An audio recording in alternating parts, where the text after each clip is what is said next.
I have every confidence that situation has been alleviated. But for the record, it has been dealt with. We have discussed it and don't anticipate any other issues with respect to that. Counsel, would you agree with that assessment? All right.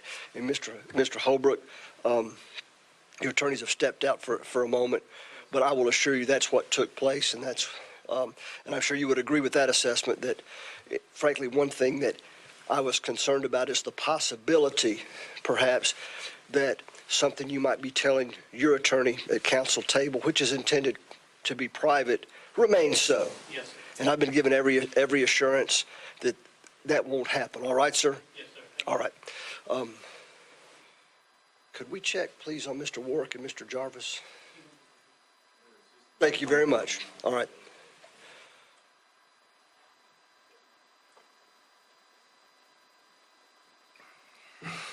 Okay, we're good. All right, are we ready to bring our jurors in at this time? Yes, Your Honor. All right, let's go ahead and bring the jury in. All right, good morning. Everyone be seated, please. Good morning, ladies and gentlemen. And you know what I'm going to ask you. During the course of the evening, did you discuss the case with anyone or anyone discuss the case with you? And you certainly didn't, if there were publications or news stories, you ignored those, correct?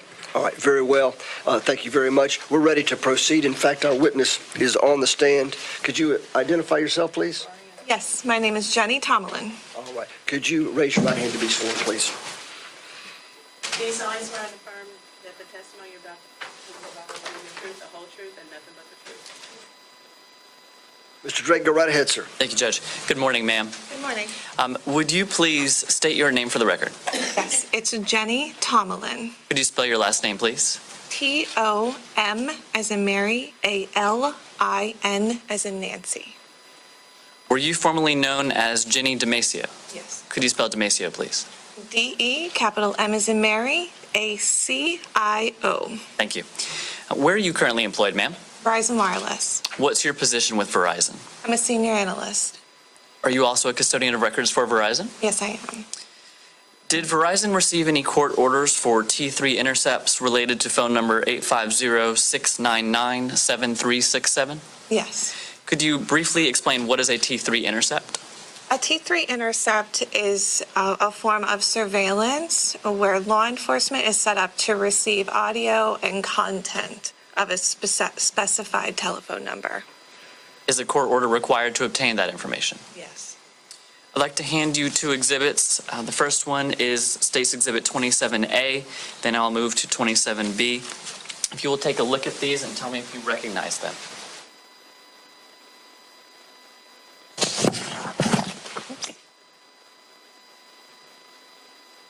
Yes, I do.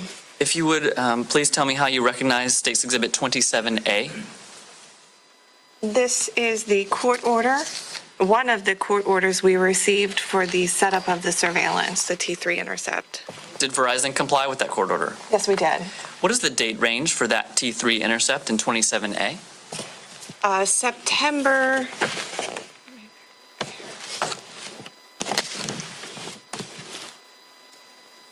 13th, 2016, and for 30 days, it was 30 days upon setup of the surveillance. And did Verizon receive any court order extending this T3 intercept? Yes, we did. And could you look at 27B and tell me if you recognize that document? Yes, I do. And what do you recognize it to be? This is the extension order for that T3. Did Verizon comply with that court order? Yes, we did. What is the date range for that extension?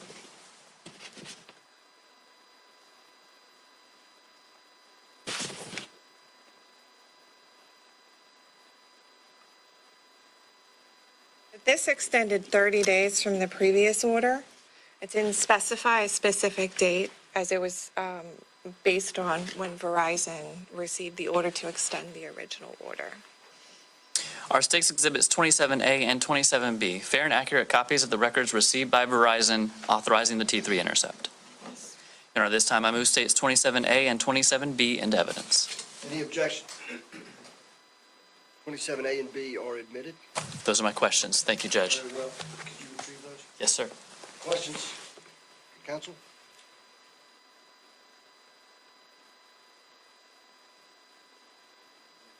Very well. May this witness be excused. Yes, Your Honor. All right. Well, thank you for being with us, and you are excused. Thank you. Have a good day. Next, the state calls Will Bullough.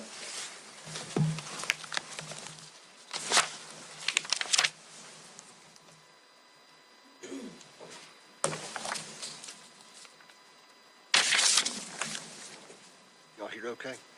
Can everybody hear okay?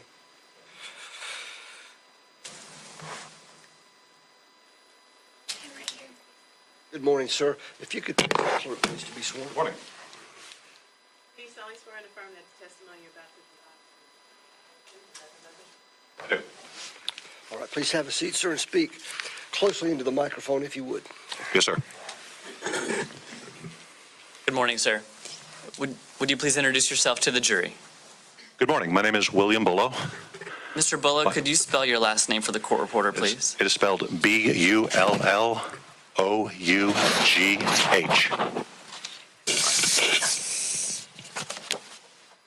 And your voice is carrying pretty well, so we'll let you know if we can't hear you, but I think you can probably speak at a normal distance and it'll pick you up. Okay. Yeah, I heard a little feedback. We'll let you know if we can't hear you. Yes, sir. Would you please tell the jury where you're employed?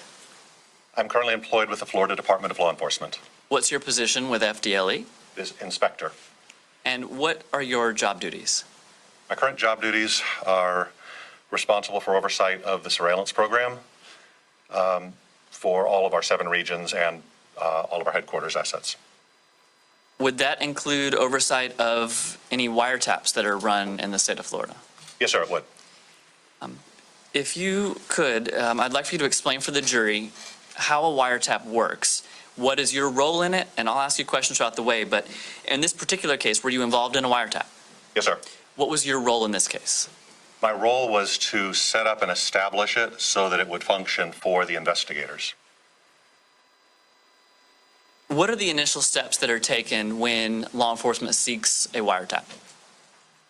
That's prior to my involvement. That is at the investigative level. They seek to gain more evidence. They've exhausted all other means to gather evidence. And if they have sufficient probable cause, they seek a wiretap order. And to put it simply, a wiretap is the capability of listening to a phone call, law enforcement listening to a phone call in real time to establish if a crime has occurred or not.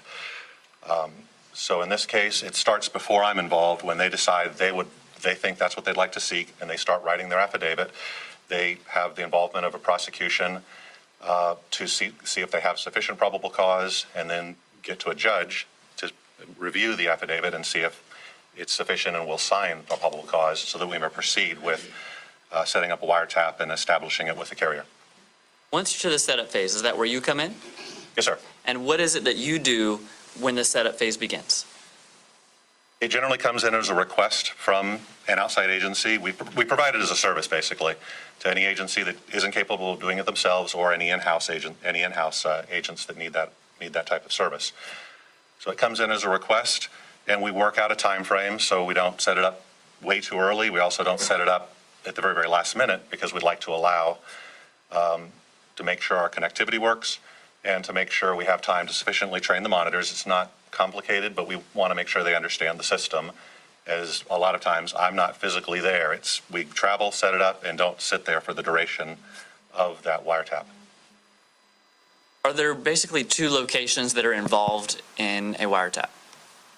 Generally, yes. Okay. Where would you say the main system is located? The main system is located in our headquarters based in Tallahassee, Florida. And what is the other system that's a part of the wiretap?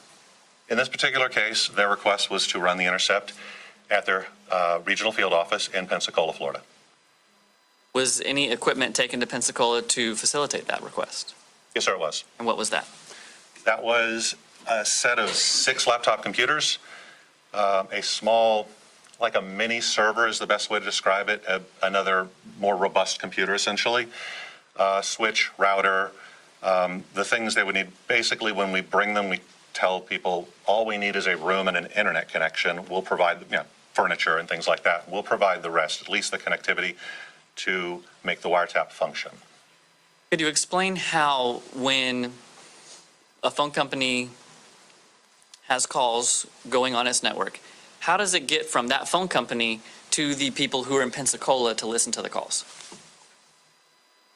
So we maintain persistent, I apologize, I won't stop. We maintain persistent connections with most of the major providers, Verizon, AT&T, so that when we need to initiate one, they are what's called VPN connections. It's a virtual private network. It's a secure, best way to describe it is a secure encrypted tunnel so that third parties can't eavesdrop or break into our system. So all of our connections to various sites, whether it's Verizon in this case, or our remote site, which is in Pensacola, the internet traffic is passed through a VPN tunnel to protect its integrity and encrypt it.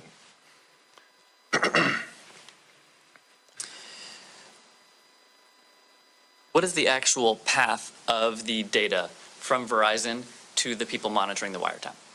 So Verizon sends the data to our server in headquarters. It processes it and passes it to where it's basically pointed to. So in this case, it was pointed to, passed through, and is headed down towards the monitor computers.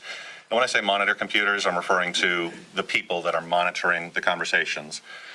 But it heads to that server. That server processes it, stores it in its database, and displays it on any of the given monitor computers in real time as they occur.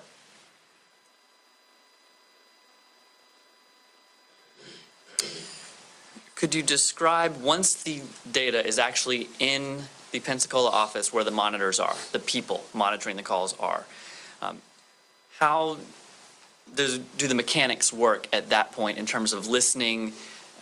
Can they listen to all of it? Do they mute it? Explain that for us. Okay. So what happens is Verizon sends data. Well, in this case, a carrier sends data and they send content. In the case of a wiretap, they're sending content. That would be the voice that you hear. The data part of it would be the date that it occurred, the time, the duration. Was it incoming? Was it outgoing? Was it a voice call, a text, something like that?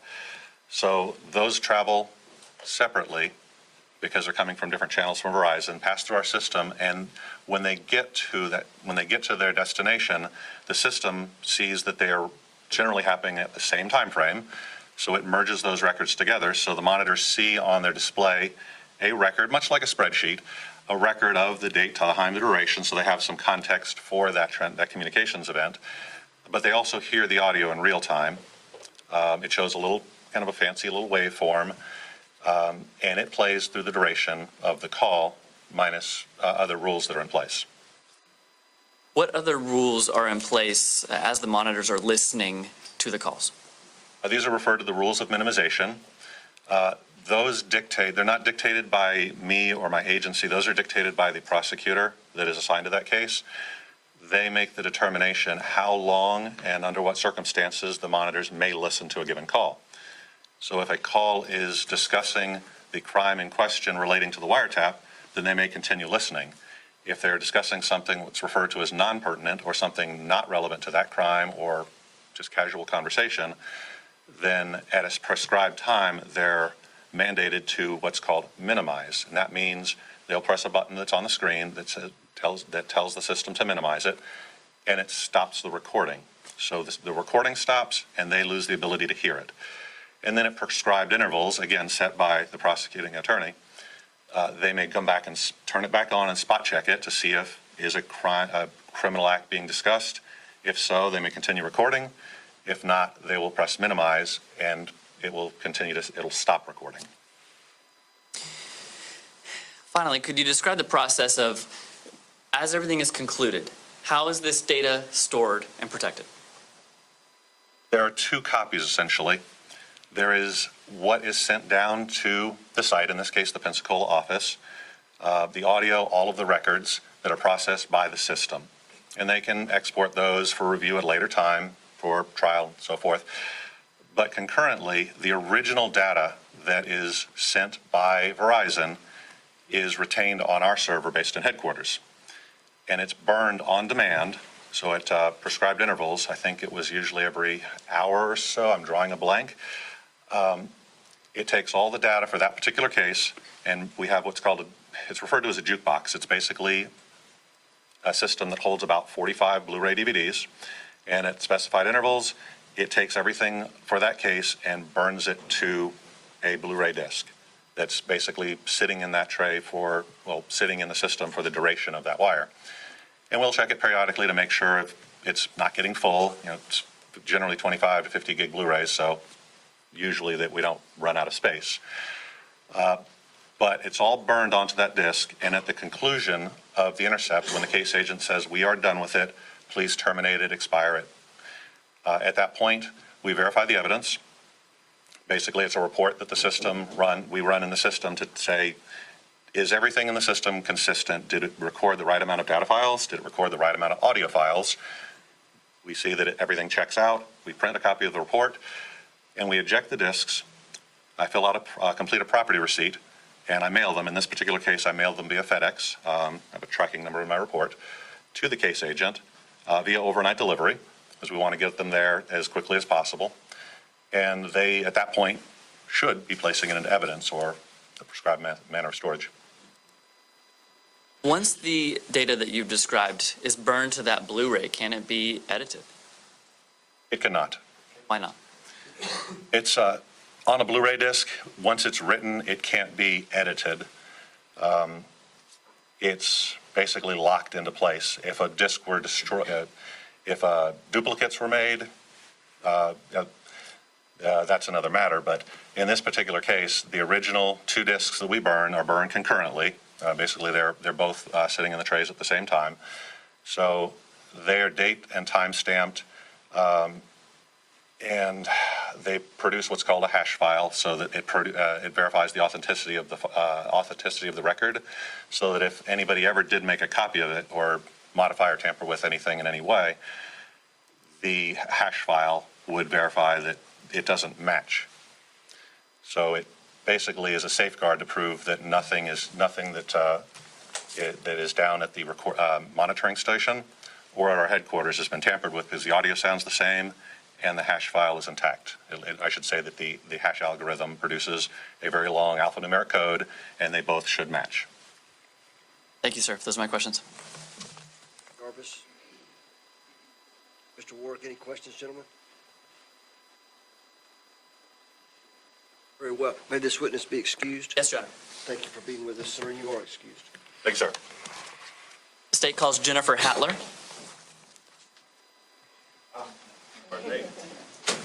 Jump over it?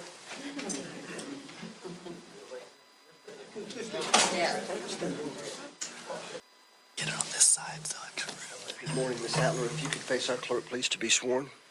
Do you solemnly swear to affirm the testimony you're about to provide will be the truth, the whole truth, and nothing but the truth? All right. Move that microphone.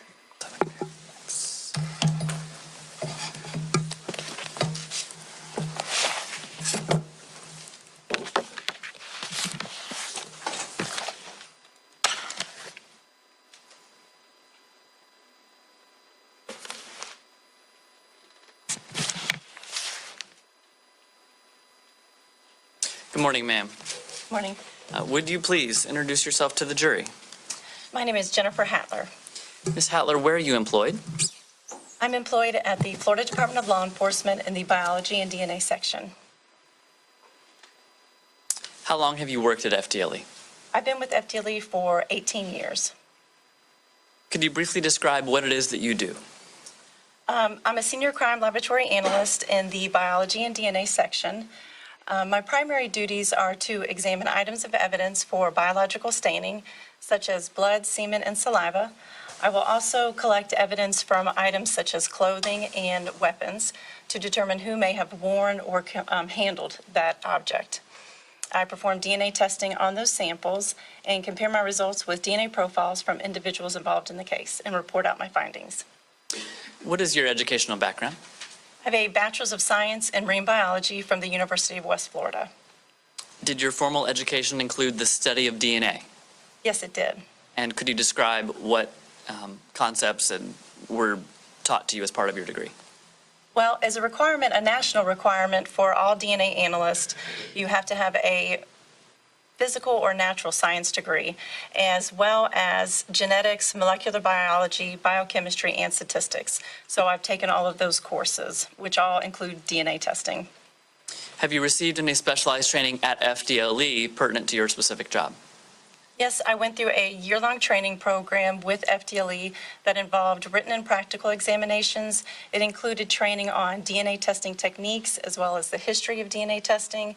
It involved numerous training samples of what would be seen in casework, as well as 2 oral assessments and training on testifying. Have you received any specialized training outside of Fdle for DNA analysis? Yes, every year I'm required to have at least 8 hours of training in addition to Fdle's program. The most recent training that I had was in October at a FBI conference that involved statistic training. Have you provided any training regarding DNA analysis? I have over the years, mainly to some college courses as well as to agencies on the collection of DNA samples and what the capabilities of the biology section are. Are you required to perform any proficiency tests? Yes, I have to do these twice a year. A proficiency test is a test that is purchased, Fdle purchased the test from a company called the Collaborative Testing Services. And it's a test where they provided a few samples as well as a scenario of like a mock case. And no one knows the results at the laboratory. So this is testing my skills as well as our procedures. And I perform the DNA testing and report my results to that company. And then they send back information to my supervisor as to whether I have successfully passed or failed the proficiency. Have you ever failed a proficiency test? No, I have not. Is the Fdle Biology Lab in Pensacola accredited? It is, it's accredited by the American Society of Crime Laboratory Directors Laboratory Accreditation Board. And what this means is that on an annual basis, there are either internal auditors or external from other agencies that will come and inspect or audit the laboratory. And what they're looking for are things like our security of the building and the evidence, the DNA analyst qualifications. They also look at the proficiency test and their results, as well as samples of all of our case files. You testified that you have training in DNA as well as statistics. So let me ask you, which population database was used in this case for your statistical analyses? I used the database that was put together by the National Institute of Standards and Technology. It was published in the Journal of Forensic Sciences in 2003, as well as a textbook on the advanced DNA typing topics methodology by John Butler. The purpose of doing or even having a database is because I can't do DNA on everyone on the planet. So as a way to show whether someone is matching or included, and what does that mean? How rare or common is that DNA profile? So I use a database. This database is comprised of 700 samples. The National Institute of Standards and Technology purchased self-identified ethnicities blood tubes from 2 blood banks. One's in Memphis, Tennessee, another one's in Fort Lauderdale, Florida. And then they performed DNA testing on those blood samples. What they did was similar to the testing I do, and from each set of population, there's 302 samples in the Caucasian population, 258 samples in the African American population, and 140 in the Hispanic population. So they performed DNA testing on all of those samples, a total of 700.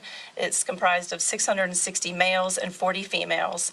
And at each genetic marker, at each DNA type, at each marker, they saw how often was this DNA type being seen at that marker in the population, and calculated a frequency or a percentage of how often that is found. So I can use those numbers to determine how common or uncommon a DNA profile is from an evidence sample. Has that statistical database been validated? It has been, since it's been published in a journal, it has been peer-reviewed, and it also was validated by the statistician, Dr. Chakraborty, from the University of North Texas, the Health Science Center. How do you access information in the database to be able to use it? Well, I get it from the journal, and it has all of the percentages or frequencies that are published in the journal. So I, once a year, have to do it by hand, where I calculate what the profile would be, what the statistic would be, and otherwise I have worksheets that have the calculations in there for me. What method do you use to calculate frequency statistics?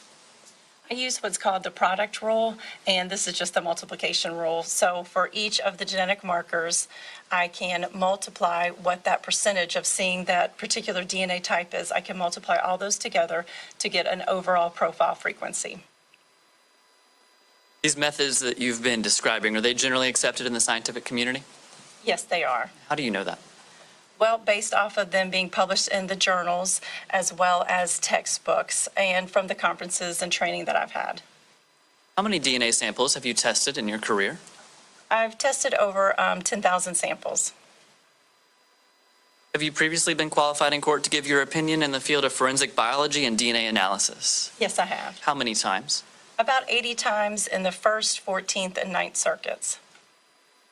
And this time I move to qualify Ms. Hatler to give her opinion in the field of forensic biology and DNA analysis. You will be allowed to provide expert testimony in those two sciences. Very well. Thank you, Judge. Counsel approach.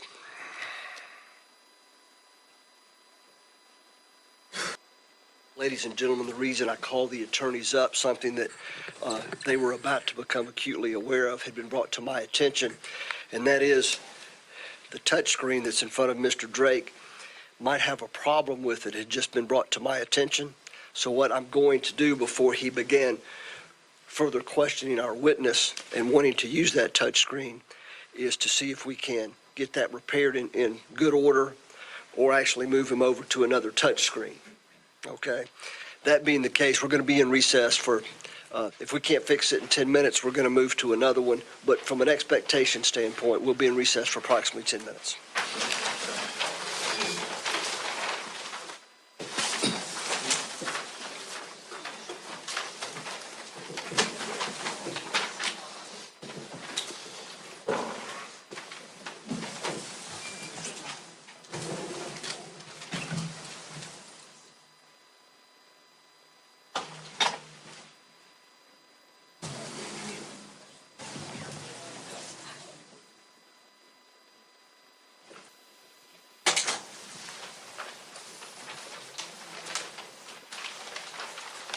All right. Everyone be seated. Thank you. And ladies and gentlemen, as you are walking in, you see that we may have our problem rectified by moving lecterns, and I think we'll be able to move forward. Mr. Drake, when you're ready. Yes, Judge. Ms. Hatler, thank you for your patience as we get all this situated. What I would like for you to do is just bump that wire, first of all.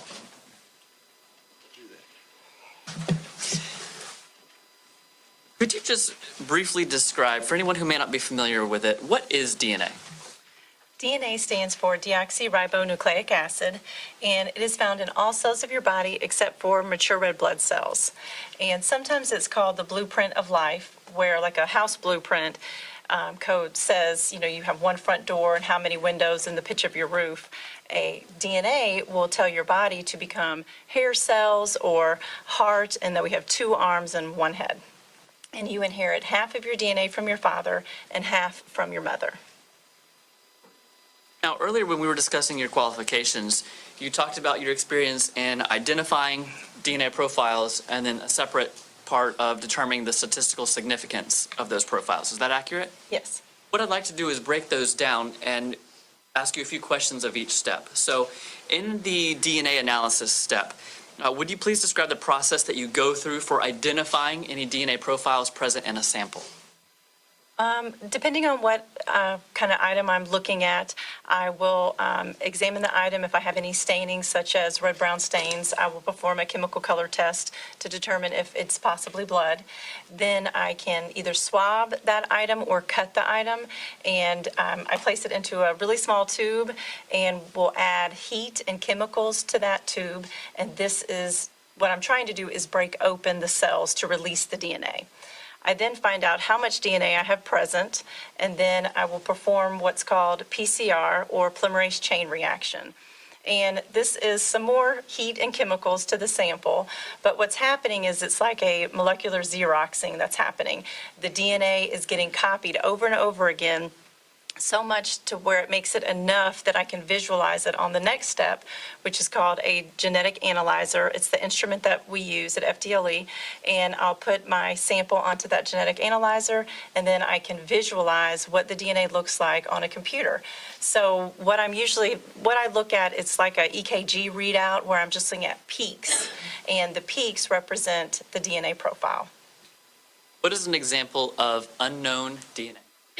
Well, unknown DNA would be a piece of evidence, such as a weapon or clothing. What is an example of known DNA? Known DNA is either a bloodstain card, where it's a sample of a person's blood and it's put on a card for preservation purposes, and a cutting can be taken of that for DNA testing. Or we use Buccal Swabs, and these are just like Q-tip swabs, and you rub the inside of your cheek. It's less invasive than blood, and it's a faster procedure too. Rub the inside of your cheek, and I can take a cutting of that swab and do DNA on that. So those are the knowns, so we know that they're represented from that individual. What is a single source profile? That is a profile where there is one individual in the sample. So reference samples, knowns, the buccal swabs or blood samples, those are from single source known people. What is a DNA mixture? A mixture can occur in usually evidence samples, and this is where there's more than one person contributing or donating the sample. So I can find up to 1, 2, 3, sometimes I can detect 4 and 5 individuals in a sample. Does your lab have protocols for interpreting mixtures? Yes, we do. How do you determine how many people's DNA are present in a particular sample? Well, there's a variety of ways I can determine this and what I might see in a sample. Sometimes a sample might give me about the same from each individual in the sample. So I might have quite a bit of DNA where I'm looking at, like I said before, you get half from your mother and half from your father. So I'm expecting to see in a single source sample at least 2 peaks. Sometimes your parents will give you the same information, so it'll be 1 peak. So if I have indication of a 3rd or 4th peak, that's a clue that I have more than one person in the sample. So what I'm normally looking for is multiple genetic markers that will have indications of that there's additional people in the sample. So if I have that 3rd peak or say 4 peaks, then I know that I've got more people in the sample. I also look at peak heights to determine sometimes if there is one person's contributing more of the DNA, then their peak heights might be higher. And then if someone's contributing less, they're going to have lower peak heights. So I have to take all of that into account as I'm determining how many people might be in the sample. Are there situations where you may see some peaks that do not represent an individual? That can happen. We have different thresholds that we use based off of the instruments to determine whether the peaks that I see might be noise from the instrument or background noise. There's also some things that can happen within the PCR that I talked about earlier, the molecular Xeroxing, that might occur that can complicate things a little bit, that might give some indications of peaks that may or may not be real DNA peaks. So I try to take all of that into consideration when I'm looking at each of the samples. I appreciate you giving this background. As we go along, if you use a term that I realize we haven't yet defined, I may stop you and have you define it. But I think this will give us a pretty good working knowledge for you to start talking about this particular case. When did you first get involved? I was assigned this case in 2012. And did you analyze any evidence that was collected from the victim, Melissa Howard? Yes, I did. What did you analyze from her? I analyzed underwear as well as vaginal swabs and performed DNA testing on those swabs, as well as pubic hair combings. All right. Was there any clothing of the victim that you analyzed? I also analyzed pajama pants, a blue sweatshirt, socks, and a ponytail holder. Did you have any known DNA samples belonging to Melissa Howard? What I used was a bloodstain card that the previous analyst, who was assigned it in 2006, he had developed a DNA profile from the bloodstain card from Melissa Howard. So I used that information when I started my testing. I'd like to hand you what I have marked as State Exhibit 28. Could you tell me if you recognize this document?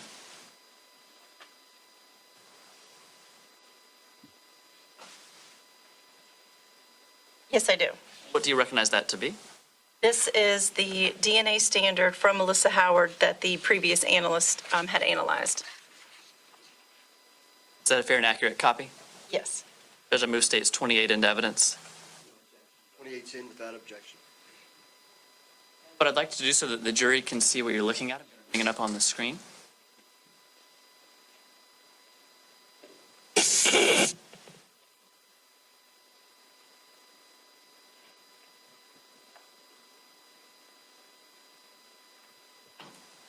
What is an electropharogram? That's this document. Like I was saying, it's kind of like an EKG readout. So it shows the peaks, and each peak represents what the DNA type is at that genetic marker. Above that first blue peak, you can see there's a small box, and it says, I don't know if y'all can see it from that far, but it's D3S1358. And so that is the name of one of the genetic markers.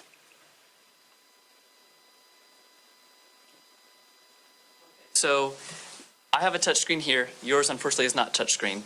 So I'm just going to ask you to guide me if there's something that you need to emphasize like you just did, and I'll circle it. And let me know if I circled the wrong thing. What type of profile is this that we're looking at? So this is a single source profile. It's known as a known reference sample. And earlier you were describing peaks. Is this what we're seeing here and here? Those are the peaks that you're looking at to determine someone's DNA profile? Yes. So at that genetic marker D3, Melissa Howard is at 1818. So this means that her parents gave her the same information for that marker. So you testified earlier that usually you expect 2 peaks. That's if the parent gives different information.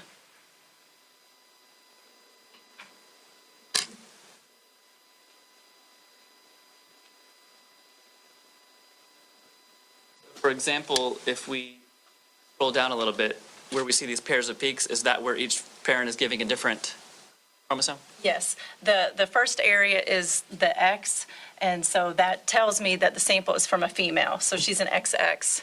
If there was another peak next to it, a Y, that would be from a male. So at the next genetic marker, she's a 6'9", so maybe her father gave her the 6 and her mother gave her the 9. I don't know that, but they did give her something different.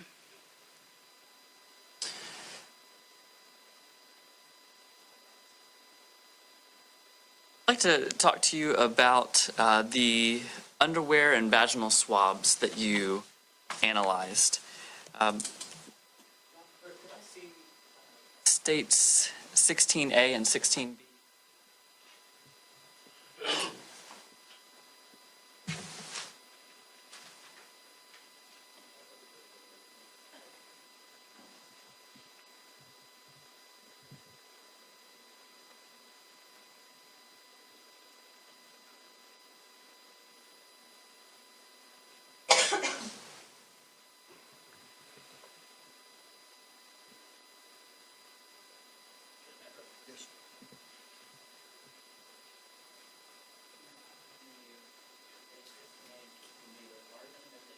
You recognize those? Yes, I do. And what are they? This is the underwear from Melissa Howard, and I recognize it by my case number and date and initials of when I examined it. And this is the vaginal swabs from Melissa Howard. It also has my date and initials, and then these are my initials when I sealed the evidence when I was completed with it. Do you follow that process for any evidence that you analyze? Yes. All right, did you detect any DNA foreign to Melissa Howard in the vaginal swabs and the underwear? Yes, I did. For the cutting of the underwear, I developed a partial DNA profile that was foreign to Melissa Howard, so it was different than Melissa Howard's profile. And also for the vaginal swabs, I developed a partial DNA profile that was foreign to Melissa Howard. Both of these were consistent with coming from the same male individual.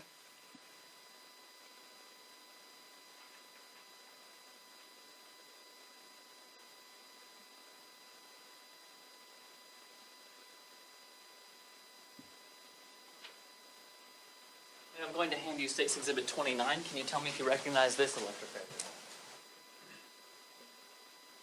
Yes. And what is that? This is the epithelial fraction from the underwear. And what that means is when I'm looking at semen, I'm trying to separate the male fraction, the sperm cells, from the female fraction, which are the epithelial cells or the skin cells. So I end up having two samples instead of just one. So what I did was with the epithelial fraction, Fdle had changed DNA kits, and so we added 2 more genetic markers to the kit. And we were using 2, and now we just had 1 that had more markers. So from the epithelial fraction, I used the 2 new markers as to be her known standard, to expand upon the blood stain card that was originally used. State's Exhibit 29, is that a fair and accurate copy of your analysis of the underwear? Yes. Does I move State's 29 into evidence? 29's in without objection. Thank you. And I'm going to pull it up on the screen and ask if you could explain to us what we're looking at and just briefly how you would go about interpreting. So the difference is with this kit, the markers, the genetic markers are in different order, different places, but it's still the same information from the original one. The first marker on the second row, the green line at the D3, it's still a 1818, which is consistent with what her sample was, and it's still from a female. So I can just use this now since I'm testing newer with the newer kit and the evidence that I'm going to be testing. I can use this for comparison purposes so I can have a standard at all of the genetic markers.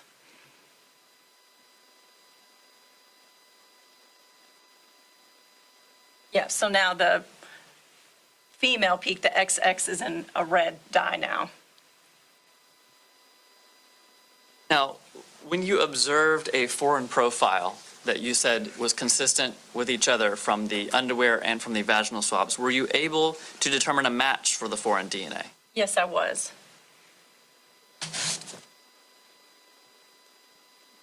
Judge, at this time by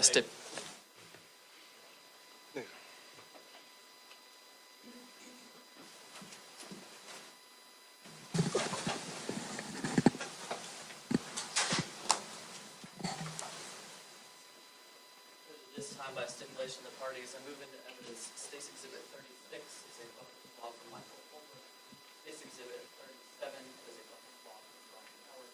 State's Exhibit 38 is a buccal swab of State's Exhibit 39 is a buccal swab of Yeah, very well. Understood. And they will, by stipulation, as was discussed by counsel and the court at this time, they are in evidence.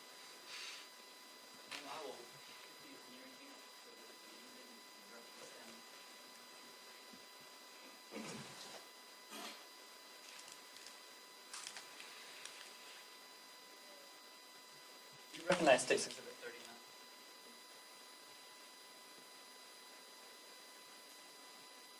Yes, I do. And what is that? This is the buccal swab from Christopher Cadenhead. The yellow is the Fdle barcode with our case number, with my case number, as well as This is referencing his name, Buccal Swabs from Christopher Cadenhead. This is the exhibit number, the date that I got it in my custody. And this is my initials when I finished my examination and sealed it. Did you extract the DNA from that sample? Yes, I did. Okay, were you able to determine a match for the foreign DNA present on Melissa Howard's underwear and vaginal swabs? Yes, I was. From the Buccal Swab from Christopher Cadenhead, I developed a full, complete male profile, and I compared that with the samples from the underwear and the vaginal swabs. The partial foreign DNA profile from the cutting of the underwear matches the DNA profile from Christopher Cadenhead. From there, I performed statistics to show how common or uncommon that DNA profile is found.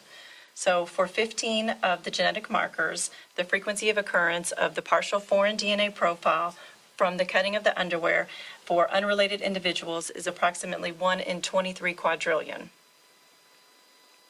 For the vaginal swabs, I also obtained a partial foreign DNA profile that matches the DNA profile from Christopher Cadenhead. For 14 of the genetic markers, the frequency of occurrence of the partial foreign DNA profile for unrelated individuals is 1 in 560 trillion. For these statistics, did you use the population database and statistical method we discussed earlier? Yes, I did. When you were dealing with vaginal swabs and underwear, what is it specifically you're looking for? Well, so I'm looking for the sperm cells and the male profile. So I want to separate out the sperm cells or the male fraction from the female fraction or the epithelial fraction. And that's what I did with this samples, these two samples.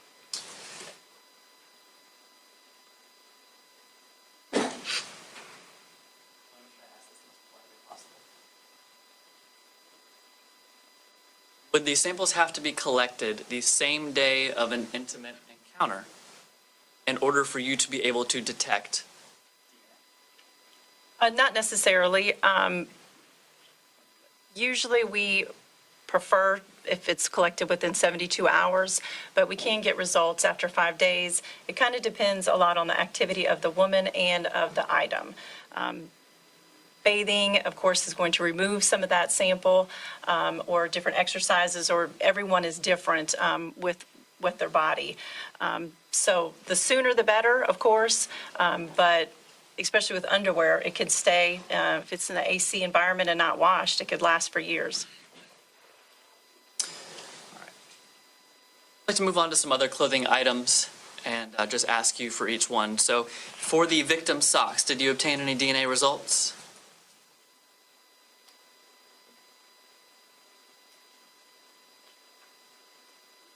I took a swab of each of the socks, and they did demonstrate the presence of a mixture, which means more than one person in the sample. I assumed that Melissa Howard was a donor to the sample since they were her socks, and I obtained very limited foreign DNA information that I could not make any comparisons to, that it was such little information that the data was not interpretable.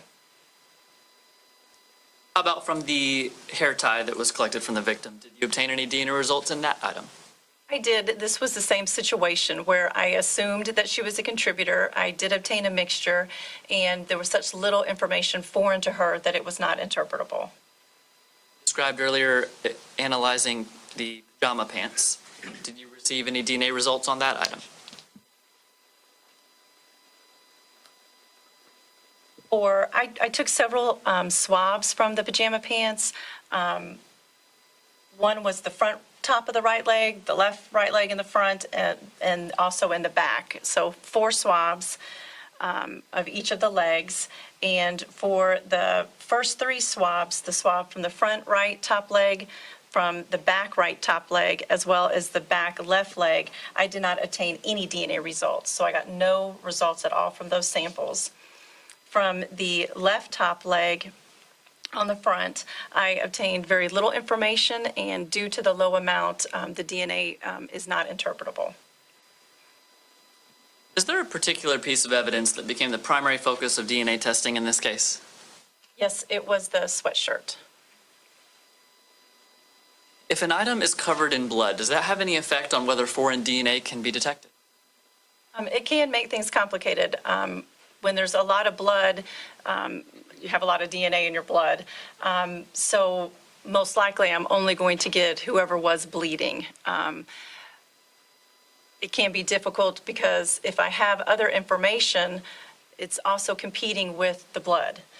So that can make interpretation complicated and not always clear because there's so much of the DNA from the blood sample. When did you first begin processing the sweatshirt? Is it okay if I look through my notes? Yes, ma'am.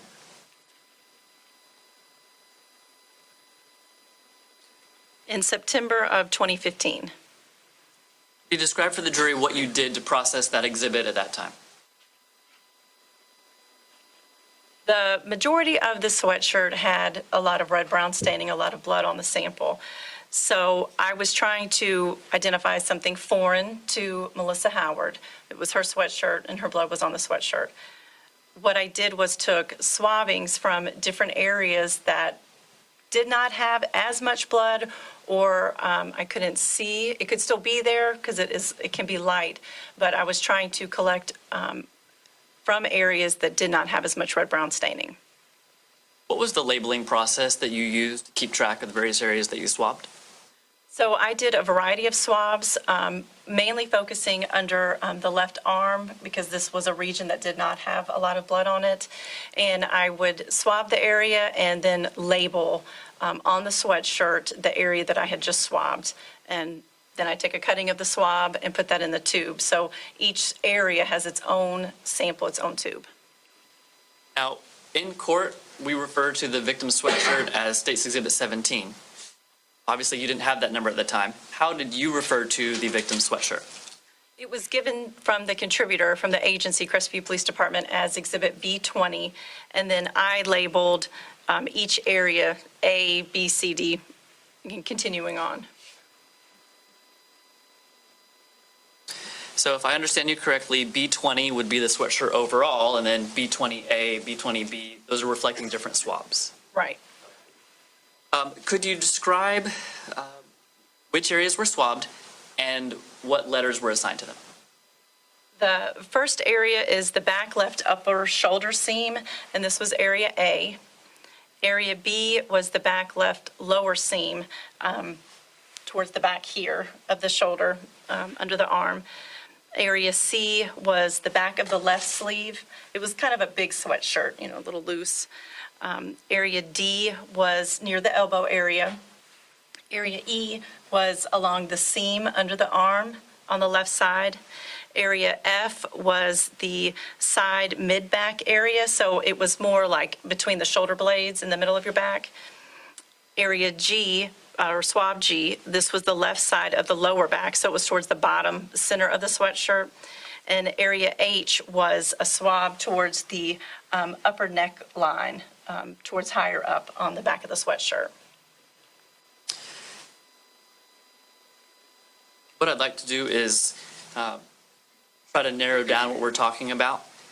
Swabbed a lot of areas. So one way I think I can do that is ask you, are there any areas that did not have DNA foreign to Melissa Howard? Yes, the back left, area A, only had Melissa Howard's DNA, as well as H, the last area at the top. Those only contained her DNA. Were foreign DNA results located on the other sweatshirt areas that you swabbed? There was.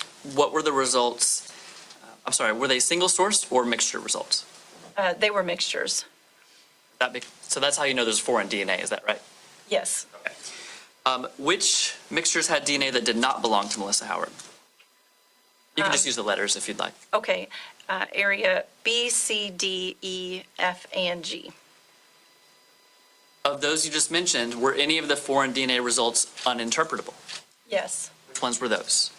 Area C and D, as well as F and G. They gave foreign information, but it was so limited that I decided that it was not interpretable. All right, so that leaves us with two areas of the sweatshirt that have foreign DNA that may be suitable for interpretation. B20B and B20E. Now, you've already shown the jury the known standards that you had for Melissa Howard, and we've talked about the known standards you had for Christopher Cadenhead. At the time you were analyzing the B20 sweatshirt, did you have a known standard for Michael Holbrook? I did. Did you have a known standard for Brian Howard? Yes. Did you have a known standard for Karina Schiltz? Yes. Let's talk about B20B first, which was the back left lower sleeve seam. Were you able to determine how many people's DNA was contained in that mixture? From this sample, it demonstrated the presence of a mixture of at least 3 individuals. I do you know assumed that? that Melissa Howard was one of the contributors. So from there, I have indications of 2 foreign donors. And due to the limited nature of those 2 contributors, the data was insufficient for inclusion purposes, but could be used for exclusionary purposes.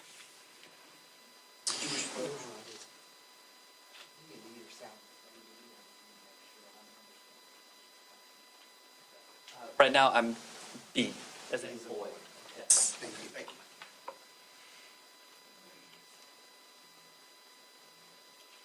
Okay, so you said that you did not have enough information to include someone in the sample, but you may be able to exclude people from it. Is that correct? Yes. From B20B, were you able to exclude Brian Howard? Yes, he was excluded from this sample. Were you able to exclude Karina Schiltz? Yes, she was also excluded. Were you able to exclude Christopher Cadenhead? Yes, he was excluded. What about Michael Holbrook? At this point in the testing, I was not able to either include nor exclude the DNA profile for Michael Holbrook. I was using his Buccal Swab that the previous analyst had used, so I didn't have the 2 additional markers. Earlier, you testified about new DNA kits that provided some additional markers.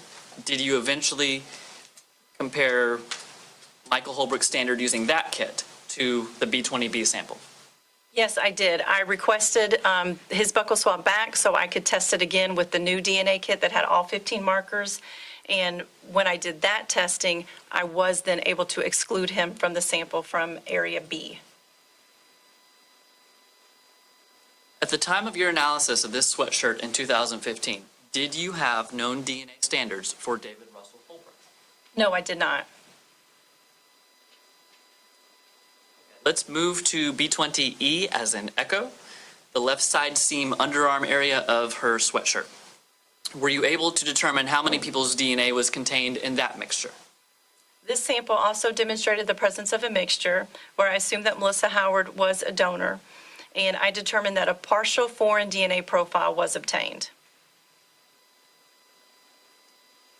Could you explain what a partial foreign profile means?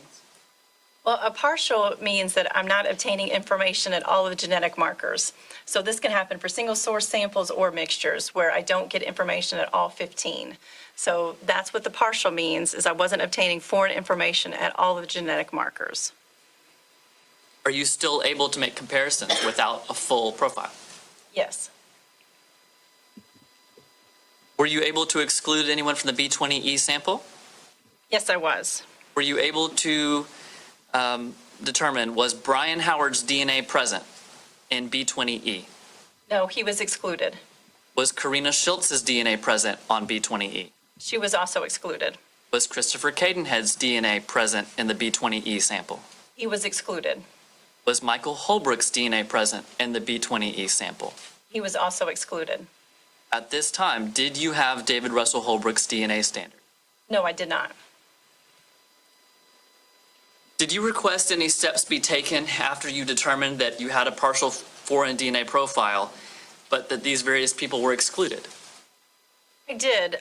From this sample, I thought maybe a beneficial test could be testing for Y STRs. This is the type of DNA testing that I do, is the STR testing, which is a short tandem repeat. So those peaks that you were seeing, they are repeated regions of a particular pattern of DNA. So like at the first one, she was in 1818. So that pattern that was in her DNA was repeated 18 times.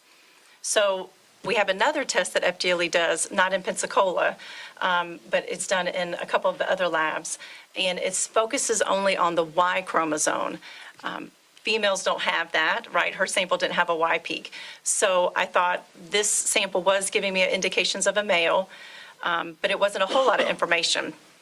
So I thought if I could send it to the YSTR testing as well as the Buccal Swab for Michael Holbrook, because he was a person being investigated as well as his brother was also being investigated.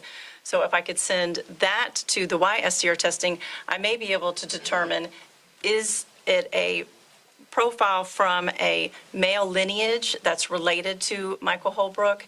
And does the sample just have one male in it? So I requested that those be sent to the Jacksonville laboratory. Was Michael Holbrook's DNA standard, in fact, submitted to the Jacksonville lab? Yes, it was. What did you do to facilitate that process? I requested that this be done, so I have to contact the supervisor in Jacksonville to have the testing approved, and then I just transfer the evidence to that laboratory. When was that evidence transferred?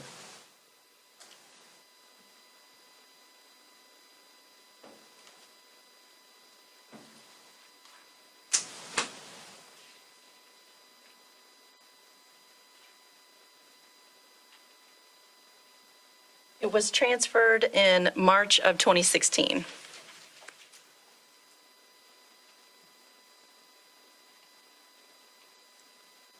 Did you take any additional DNA extracts of Michael Holbrook's buccal swabs? When I'm done with the samples, I take a cutting of the swab, of the buccal swab, and I place it into a tube. So the tube is what's transferred. That's the DNA extract. That's what we call it. So the tube was transferred to Jacksonville. Was that the same tube that you had used with the new kit that you testified about earlier? Yes, it was. Were any additional steps later required to complete the YSTR DNA analysis? For the sample from B20E, there was not enough extract or sample left from that tube for the YSTR testing. So the supervisor requested that I re-swab that area E again and then transfer the swab to Jacksonville. And that's what I did. When was that additional swabbing taken?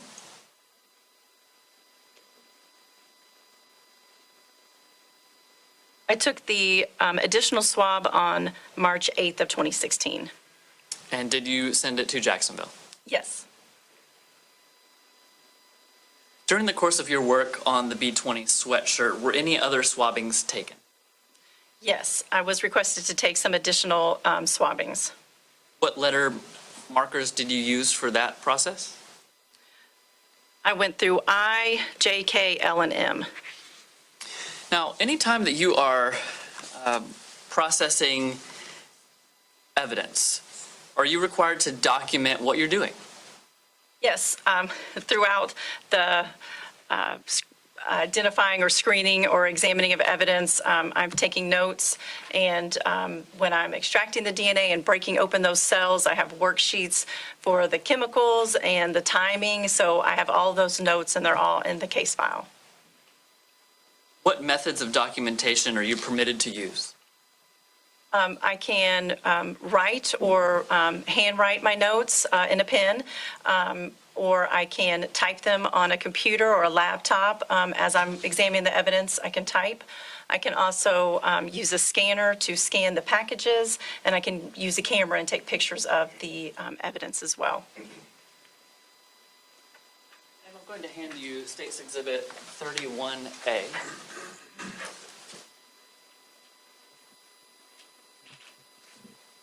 You recognize 31A? Yes. What is it? This is a picture that I took. These are my notes that I took of the sweatshirt. These are you can see they're Sharpies that I marked on the sweatshirt of the areas that I had swabbed. And just 1 second, before we show the jury, is that a fair and accurate copy of what is in your notes? Yes, it is. Judge, I move States 31A into evidence. 31A is in without objection. Sorry, ma'am, just needed to Right that ahead. first. And so now, I'm going to bring it up on the screen for you to be able to show the jury so they can see. Okay, so the first half of this page of 31A, can you just tell us what we're looking at? So this is the underside, under the left side underarm of the sweatshirt. And those are my writings. So area E is that seam under the arm. And then the pH plus means that it was positive for blood. The test is called phenolphthalein. That's what the pH stands for, and it just gives me indication that blood is present. And then you can also see the G, that's the area G. So none of the areas are very far apart from each other. It was all kind of just one area of the sweatshirt that I tested.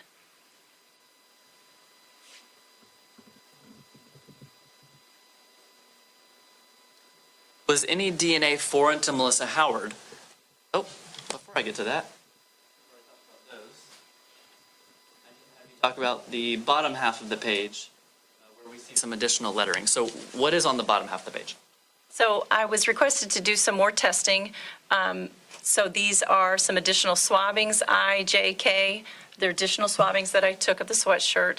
And then the square by E is a stain that I took a cutting from. I took a cutting of the top by L and then made a square and cut it in half to have L and M. Now, a moment ago, you testified that the additional swabs that you took were B20I through B20M. Was any foreign DNA located in those areas?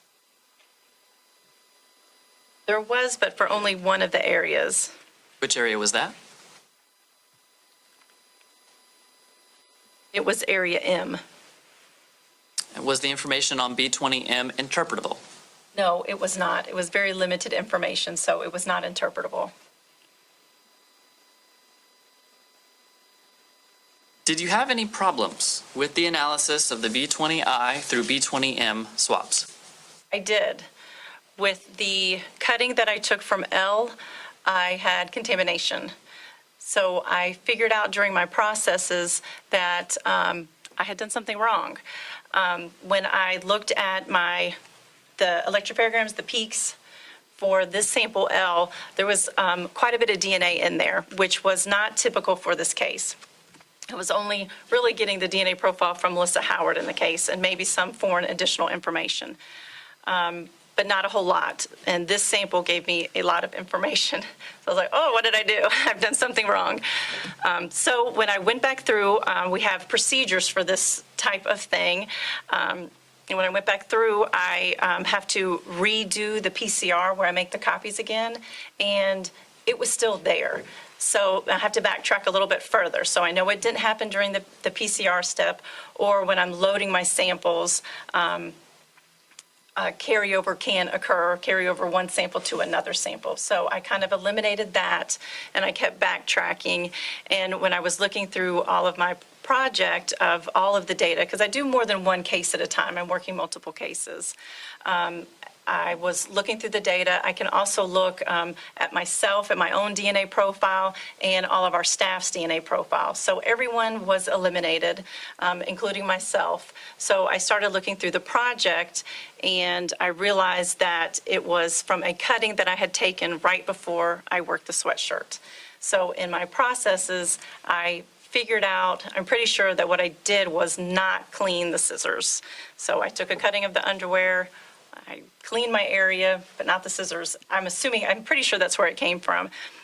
Got the sweatshirt set up, did my swabbings, and then took those cuttings, and I'm figuring I never cleaned the scissors in between the two tests. You said that what alerted you to a problem was you all of a sudden had a lot of extra DNA information that wasn't previously present. Was that DNA information from a male or a female?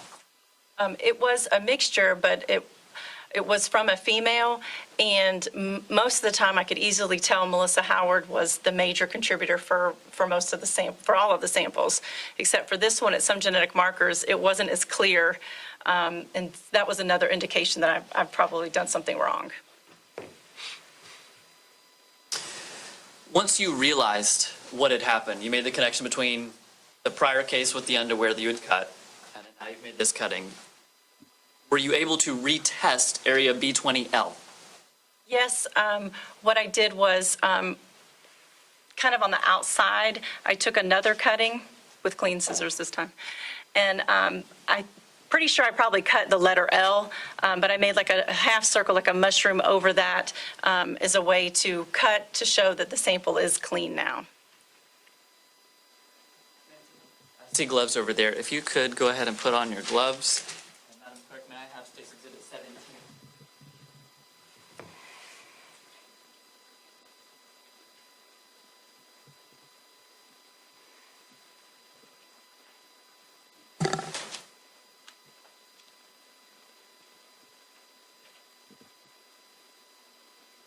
Oh, Sweatshirt, okay.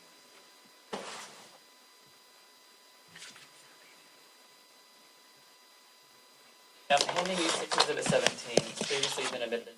I'm going to ask you to open the exhibit, and I'll be having you demonstrate with it. At any point you need assistance, please let me know.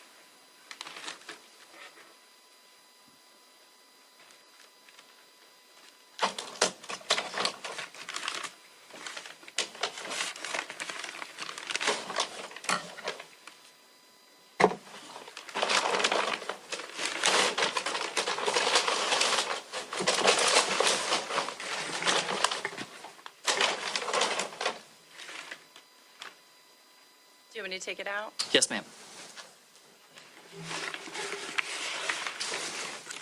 What I would like for you to do is find this 20L section of the sweatshirt so that we can show the jury where it is. And if you need to step down closer to the jury, that's fine. Is that what you prefer me to do? Yes, ma'am, so everyone on this end can see as well.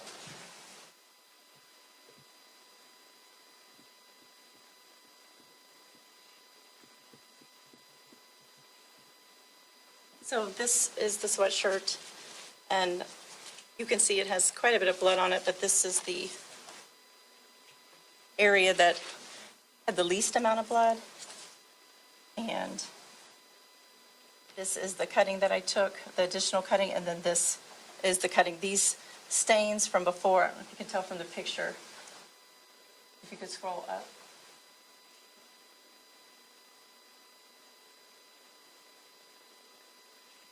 See the stain by E is similar to this stain here. So I took a cutting here and here to do DNA testing on those cuttings. And could you indicate the additional cutting that you took? Is that the one next to it? It is, and I still named it L because it's in the same area, and then I just wrote in my notes that I took the additional cuttings. Thank you, ma'am. You can put that exhibit up, I believe. Yes, so you can put that back in the bag and take off your gloves.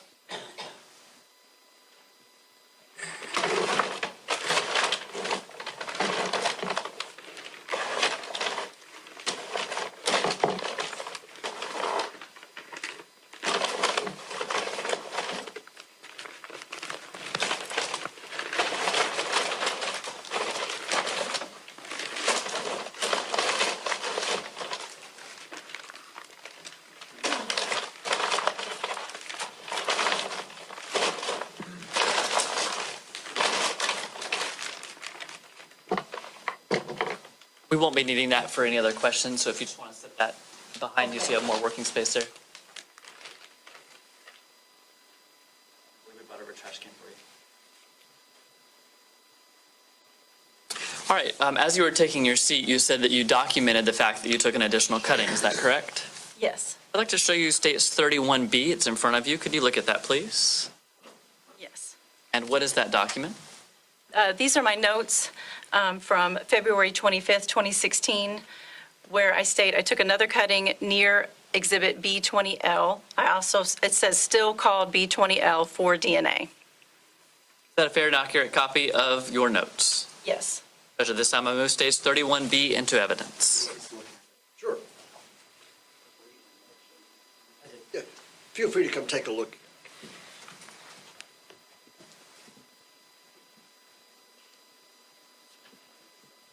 B will be admitted without objection. Judge,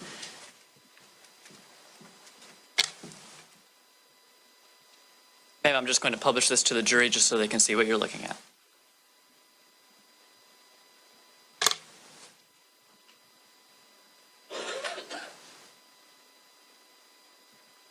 This top half of the page, is that what you were referring to? Yes. All right. What happens when a contamination occurs at Fdle?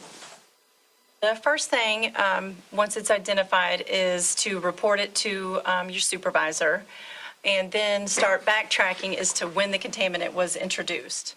As a part of that process, I'm required to fill out a CUP log that stands for Carryover Unexplained DNA Profile. Fill out this log as to what I've done to resolve the situation, and then that is submitted to my supervisor, and then the supervisor will send it to our technical leader.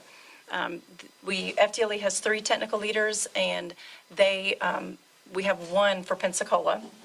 She will review that CUP log and determine what needs to be done. If it's still maybe an unexplained profile, I don't know where it's from, or if there wasn't a sample left, she'll work through what is the next step in the process. Sometimes, such as this one, it goes to our quality manager where it becomes a quality assurance review. It's another form. And then now the quality manager is involved as well as the technical leader. And then they determine, because it is a higher level, because I did not clean my samples, so I had violated our procedures by not cleaning them. So it goes to the quality manager, and she reviews it and will determine if other steps need to be taken. They can be steps like reviewing case files or having another trained analyst watch the analysts, do their work, make sure that they're following procedures. So there can be a variety of steps for that. Then they can close it out, and it did eventually, the forms will, the quality assurance review form came to my case file.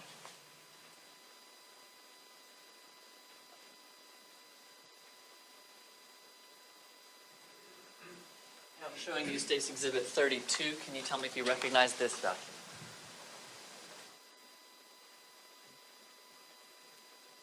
Yes, this is the carryover unexplained profile log that I filled out and sent to my supervisor. Is that a fair and accurate copy Yes, of the form? yes. At this time, I move State's 32 into evidence. 32's in without objection. Thank you. Good. Madam Clerk, I'm looking for Exhibit 33 document, and I'll get that.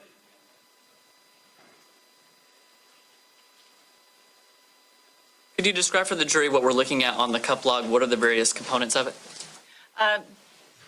This is my summary of what had happened and what I did to determine where the contaminant had come from. So I had typed this information in.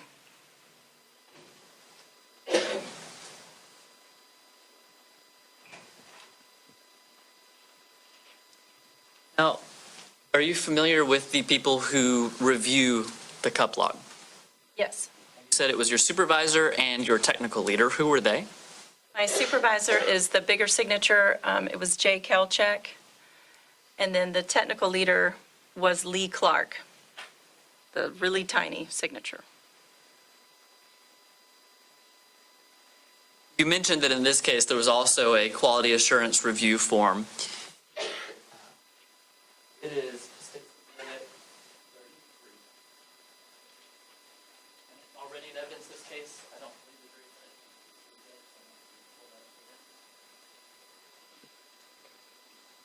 Who is Mary Jane Havener? She is the the forensic chief, the chief of forensic sciences in the Pensacola laboratory. So she is, I have a supervisor and then I have a chief. So she's the highest boss for forensics in the Pensacola laboratory.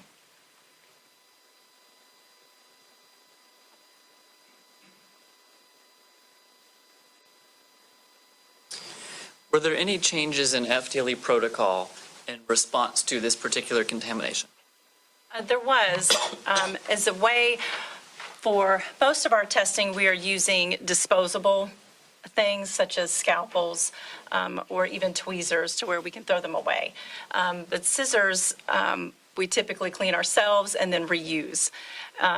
Based off of what I had done, they provided lots of scissors to the whole lab, and now we just use them one time and then put them in a wash bin to be cleaned, and we grab another pair of scissors. So now when I'm working items, I grab, 5 to 6 pairs of scissors, and I do one cutting, toss them, and get another pair of scissors. So this is a way to prevent this from happening again.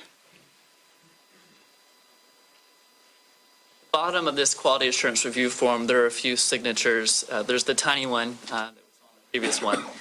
And then you've explained who Mary Jane Havner is. Who is this bottom signature? That is Amanda Julian. She was the forensic quality manager at the time and signed the form. Once everything has been agreed upon and what actions need to be taken or can be taken, the TL, the chief, and the quality manager all agree and sign the forms. Is the TL the team leader? She's a technical leader, I yes, yes. Technical leader Lee Clark. You have the chief that you said was Mary Jane Havner, and then the forensic quality manager Amanda Julian. Yes. Of those, who is the highest ranking? The quality manager, Amanda Julian. All right. Now, we've spent a little bit of time going through that, and I appreciate your explanations. Does this contamination that you described of B20L have anything to do with the other DNA samples in this case? No, because I had developed the profiles before. The A through H, I did that first and developed the foreign profile. And then when I went back to the additional testing, that's when I had the contaminant. Have there been any other occasions in your career where you have had a contamination? I have. I've been an analyst for 16 years, so over the years I have picked up other coworkers in my samples, other analysts. But we have a staff database. I've also picked up myself. I've even picked up my baby when he was firstborn. What I think happened is some of his saliva got on my neck, little baby, and then I was adjusting my lab coat and I went to take a cutting. So it is a part of the process, but we have a lot of procedures to detect it and to prevent it. All right. I think we're done with the contamination questions. I appreciate all of those explanations. We were talking about YSTR DNA testing and that you had sent Michael Holbrook's DNA to Jacksonville for analysis. Now, I'll be calling the witness who actually performed that testing to testify to what she did. But so that we can continue with your testimony rather than bring her in, bring you back, I'd like to just skip forward in time a little bit. Were you eventually provided a known DNA standard from David Russell Holbrook? Yes, I was.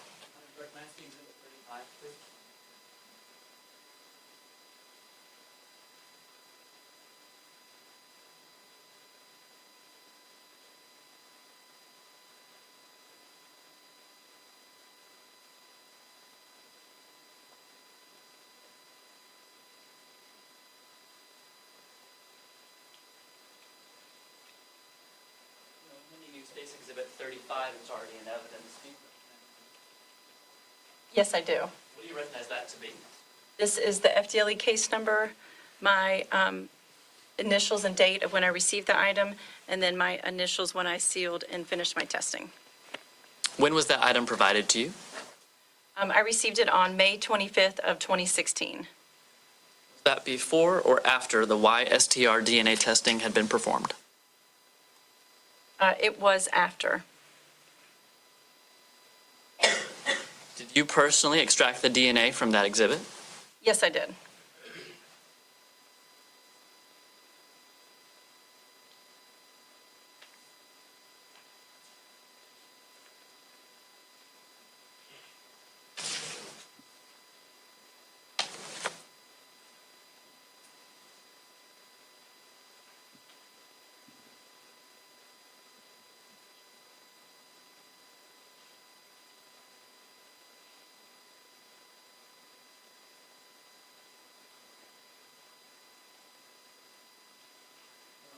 hand you State's Exhibit 34A and 34B. Can you tell me if you recognize these documents?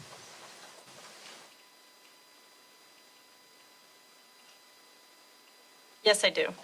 What do you recognize them to be? This is the DNA profile from David Russell Holbrook, and then this is a summary sheet of the DNA types from David Russell Holbrook, Michael Holbrook, and Melissa Howard. Those fair and accurate copies of the results in your file. Yes. Move States 34A and 34B into evidence. Any objection?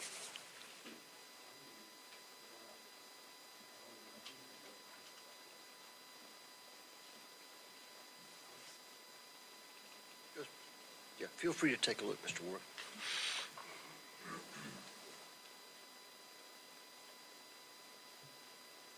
Okay. No worries. 34A and B will be admitted without objection. Thank you. Thank you, Judge.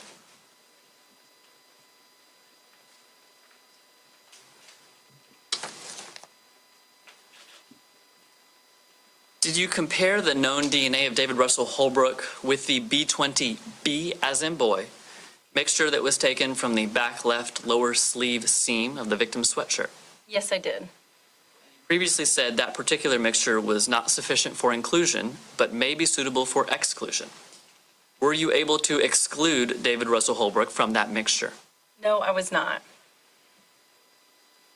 Did you compare David Russell Holbrook's DNA to the B20E, as in echo, mixture that was taken from the left side seam and the underarm area of the sweatshirt?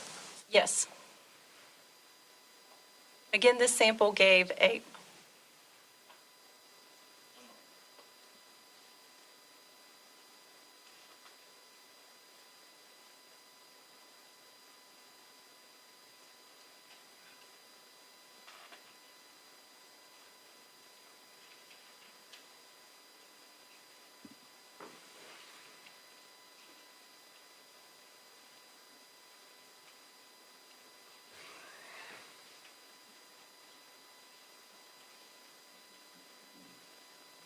And we're going to hand you State's Exhibit 30.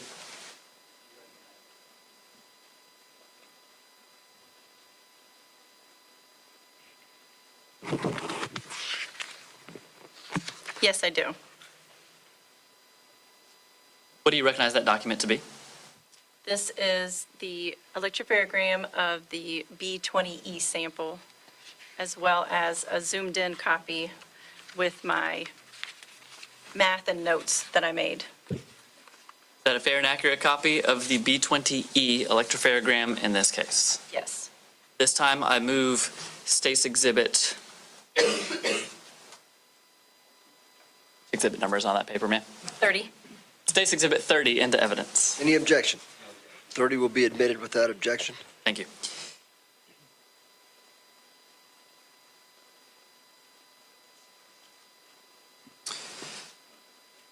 I previously asked you whether you made a comparison and with Russell Holbrook and the B20E sample. Is that correct? Yes.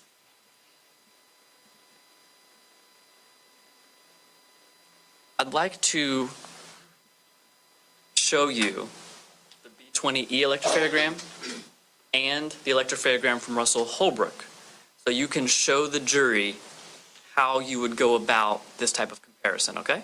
Okay. I have it on a PowerPoint. If it gets where we can't really see it, I also have a document camera. So whichever one we need to use, I can switch. You just let me know if you can't see either.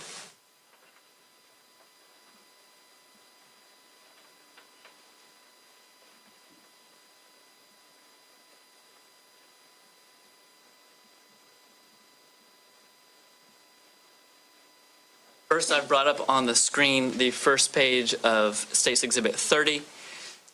I'm going to pull the portion on the next page and just put it at the bottom so we can have a complete set in front of us. But is this, in fact, what you're looking at over there, State's Exhibit 30, the first page and a half? Yes. And on the next side of the screen, I'm going to pull up State's Exhibit 34A. Is this the electropharogram for Russell Holbrook? Yes. Can you just describe in general terms, we won't go to specific peaks yet, but what are you looking for when you're comparing two samples? Well, first I look at the evidence, and this is before I have any standards, and I try to figure out what might be happening with the sample. So with this one, I can tell that there's a mixture because I have at least 3 or 4 peaks at each of the genetic markers. This sample was an older degraded sample, meaning that the DNA, it is an older sample, the DNA might be breaking down at certain parts. So I had to keep that in mind when I was looking at it. And this can cause imbalances in some of the peak heights. And that can happen because some parts of the DNA are getting copied where some might not be because they're broken down. For this one, I was thinking that there was 2 people in the sample because I have 4 peaks at a couple of the genetic markers, but I had some imbalances. So I wasn't sure if I had 2 or 3, or was the additional peaks, were they artifacts from the DNA testing, which can happen. They're close to our background noise level. So, and there was some imbalances. So I wasn't sure if some of the peaks went together or if it was an additional contributor or noise from the instrument. So I went through each genetic marker. I look at the whole profile as a whole, and then I go through each one to determine what I think the foreign contributor is. Can I ask a question to make sure that I understand? Everything you're describing right now is applicable only to B20E, is that correct? Right. So at the time you're making these determinations of what is actual DNA, what's the background noise, did you have Russell Holbrook's standard? No, I didn't. Okay. I just want to make sure that was clear. I had both on the screen, but I think in my question I asked you something that required some backtracking, and I wanted to make that clear. So when you were looking at the B20E electropherogram, did you ultimately make decisions on which of these markers contained actual DNA? Yes. How many of them did? Well, I went through and they all contain DNA because it's from Melissa Howard. She's contributing the most of the sample, so she has the higher peaks. And then I was trying to determine what was foreign or in addition to her sample. So then I made some notes under each genetic marker of what I thought would be the foreign profile.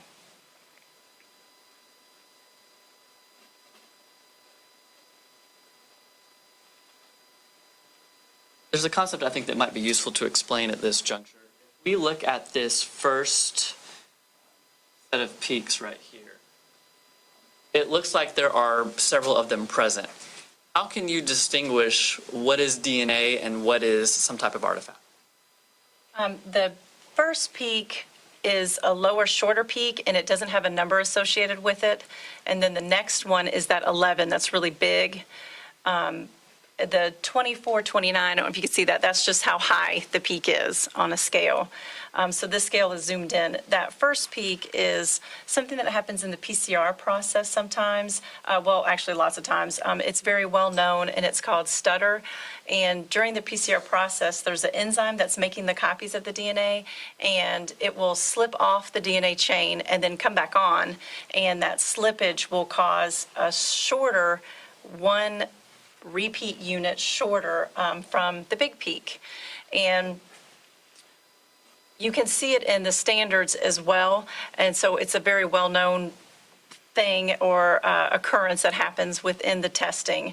It's just a smaller peak. It is based off of a certain percentages of the peak heights. Usually they're around 6 to 12% of the bigger peak.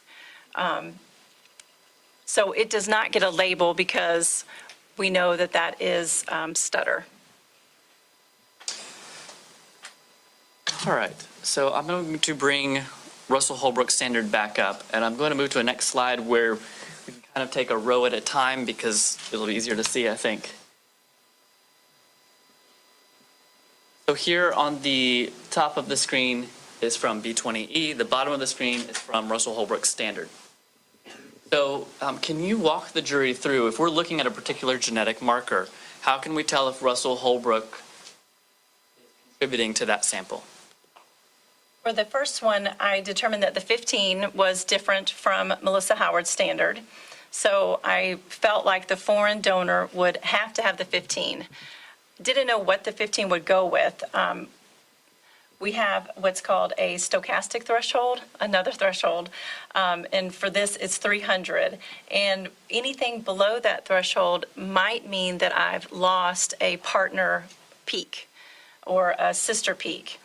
For this sample, for this one, it was above the stochastic threshold, but knowing that the sample was degraded, I chose to just say the 15. Because I still wasn't sure if I had lost the partner peak or if it was in with Melissa Howard, if they happened to be sharing, or if it was in the stutter peak, that other PCR artifact that happens. So I just chose to do a 15 plus. So when I have a standard to make a comparison to and I do statistics, I'm only doing statistics with the match on the 15. And what that means is for the statistic that I'm doing, it accounts for the 15 being possibly a 15-15, a 15-16, a 14-15. It could be any of the options that come at that genetic marker. Now, the decisions you make as to what is stutter, what is DNA, what are the artifacts, that's what you made prior to having Russell Holbrook's DNA, is that correct? That's correct. Okay, so in this sample, before you had any of this on the bottom, what did you determine? For example, we see this 11 with the big peak. What's the peak right next to it, to the left? That's a 12, but that's in stutter. And then the next called peak is a 13. Okay. What about to the left of the 11? That would be the stutter peak of a 10. So you determined there's a 10 stutter peak on B20E, is that right? Yes. Now, once you had Russell Holbrook's standard, using this genetic marker, can you explain to the jury your findings and the stutter peak and how that all plays together? Well, I would say that his profile could possibly be included at that marker because the 10 is either stutter or he is losing, his peak is being lost because of the stutter peak. He does have the 15, and since I had the 15 plus, that was what I was going to use, I felt like that he could be a contributor at that marker because he has the 15. Point a circle and you tell me. It's 15 in the B20E sample. Does Russell Holbrook have a 15 at that same marker? Yes, he does. Here we see that Russell Holbrook has a 10 at that same marker, is that right? Yes. Now, where would that appear in the B20E sample? Well, it could either be masked by the stutter peak that's in front of the 11, or it was not developed.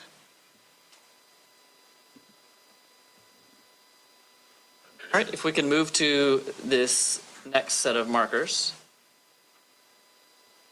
How does Russell Holbrook's DNA compare to the B20E sample?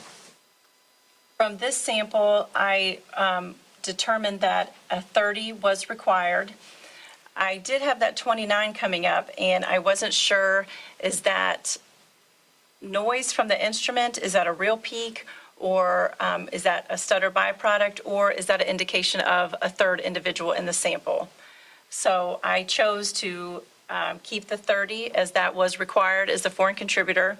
It is very imbalanced. Usually I'm looking for something that's 50% or more balanced. That's the peak heights that they would be balanced. And this was 31.5% imbalance. So that's under the threshold. So I wasn't sure if they would go together or if that was noise or another donor. If there were a stutter peak for the 30, what position would it be in? Well, it would be in the 29, but it would be much lower than the 69 height, because it would only be, I don't remember what this one was, but maybe 10% of the 30 peak. Is it possible for the 29 to be a separate person? It could be, yes, or it could be from the instrument.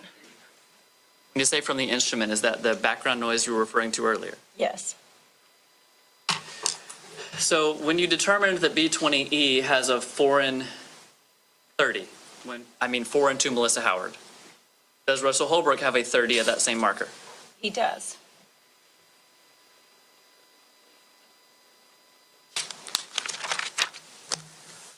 Going to speed up just slightly because I think we're going to have very similar types of analyses.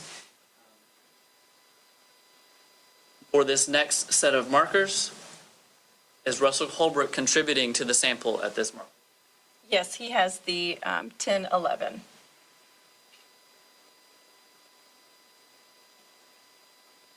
Final marker on this screen, is Russell Holbrook contributing to that marker? Well, he shares an 11, but the 13 is not coming up. There is a very small peak, but that could be a stutter on the other side of the peak or a possible contribution. For that sample, I didn't determine that anything was foreign to her, to Melissa Howard, since she is the 11, 12. Do Melissa Howard and Russell Holbrook share information at that marker? They do. They both have an 11.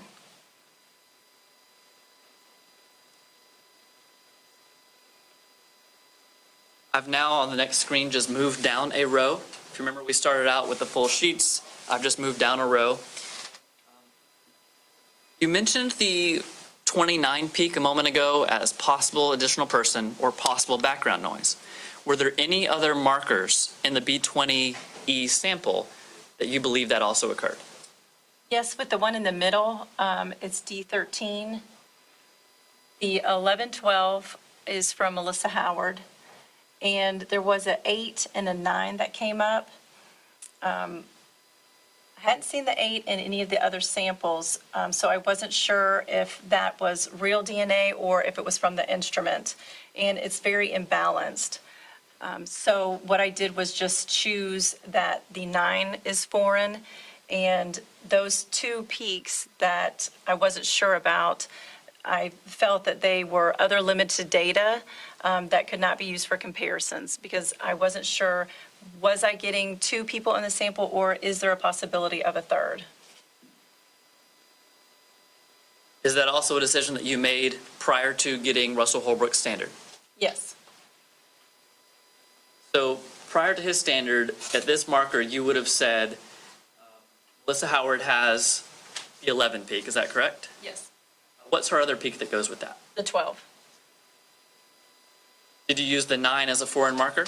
Yes. Does Russell Holbrook have a 9? He does. Does Russell Holbrook share any information with Melissa Howard at this marker? They both have a 12.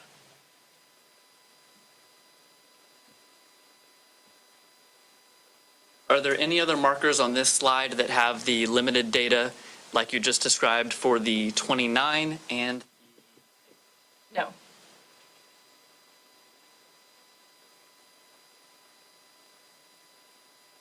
On this next screen, similarly for this first marker,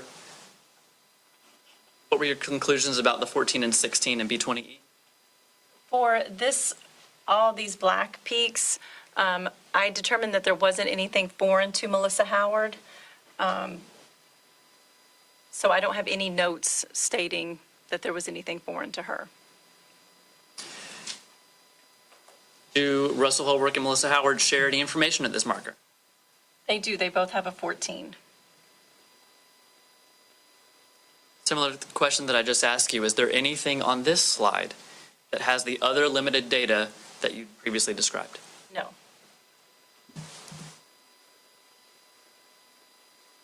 I believe these are the final rows in the two samples. Was there any additional limited data in either of these two rows? No.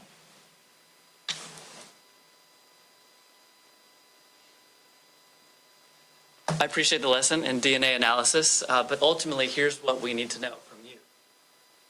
When you compared B20E to Russell Holbrook's standard, were you able to draw a conclusion? Yes. Again, the sample had a mixture, and I assumed that Melissa Howard was a contributor, and that the partial foreign DNA profile matched the DNA profile from David Russell Holbrook. I did have other limited information that was observed in the sample that may suggest the possibility of an additional contributor. For the 9 genetic markers, the frequency of occurrence of the partial DNA profile for unrelated individuals is 1 in 39 million. Thank you, ma'am. Approach, please. 11:30, ladies and gentlemen, of what I believe to be the best course of action. Wait for lunch right now. So we're going to begin again at 1 o'clock as opposed to 1:30. It's 11:30 now. It's clear. And as we discussed during every break,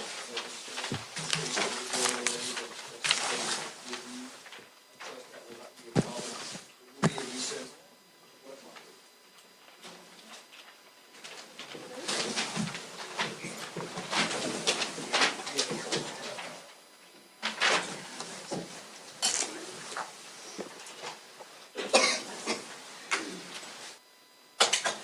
All right, we're in recess. Anything, gentlemen? Ladies and gentlemen, before we leave, No, Your Honor. given the decision, I think the council agreed to let cross-examination, difficulty of this type of evidence process go up yours. I'm going to make this observation. My observation has been that you did your best and very attentive during the direct examination. I think it's been very wise. Decision, I think, fits. I'll let you great input into our decision. But to wait for lunch before you cross-examination, do you agree with that assessment? Yes, sir. We'll be in recess until 1 o'clock.